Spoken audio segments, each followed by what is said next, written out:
Greetings, everyone. Hope all of you are having an absolutely fantastic day. Yesterday, I dropped the full interview that I did with David Gator, Trent Olin, and Ed Greenwood celebrating 25 years of Baldur's Gate 2. I had an amazing time, and judging by the responses from many of you, you feel like the interview was done very, very well.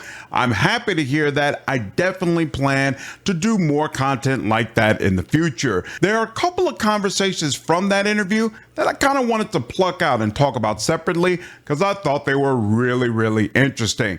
And the first one is that Baldur's Gate 2 was heavily influenced by Final Fantasy VII. Now, this information comes courtesy of Trent Oster, and he talks about how James Olin felt basically that Final Fantasy VII had kind of outclassed Baldur's Gate 1 and that Bioware was going to have to do a much better job with the sequel. Let's try it. That's amazing.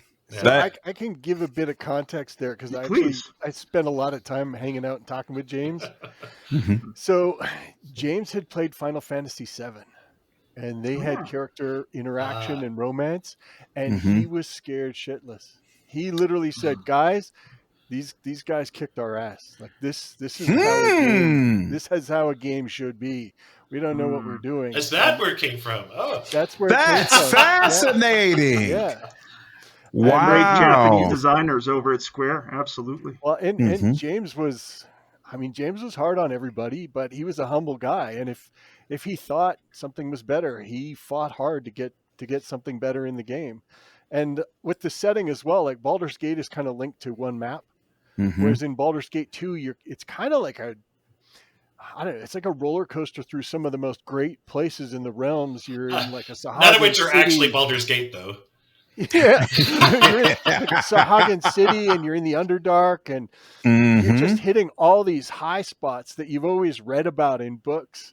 And you finally start to hit some of these places, and it was just awesome. That ends the clip, but if you want to watch the full interview, there is a link down in the description. I wanted to talk about this separately because I found it really, really fascinating, the open candor. I feel like we don't see this anymore, right?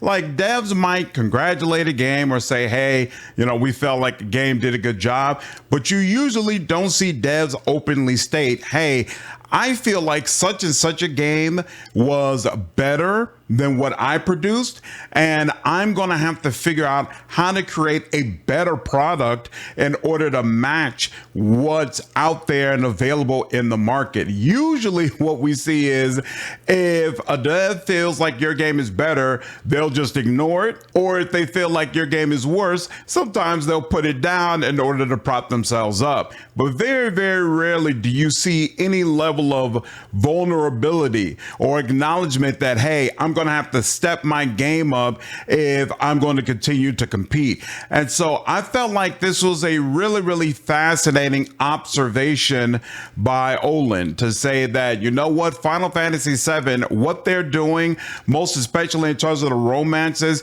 really allows players to connect with those characters in a way that maybe they weren't quite able to do with Baldur's Gate 1. And so I need to have some elements of that in Baldur's Gate 2. And what I also find fascinating is it seems like that influence carried over to a lot of other Bioware games. Olin was involved in the first Mass Effect. He was involved in Knights of the Old Republic, both the single player game and the MMO. And in all of those games, you can see romance plays a very heavy part. And so it's kind of wild for me to find out that it at least appears Final Fantasy VII, a game that I've never played. I've never played the original version and I've never played the remake, but it appears that the inspiration from Final Fantasy VII has led to some of my most favorite games of all time.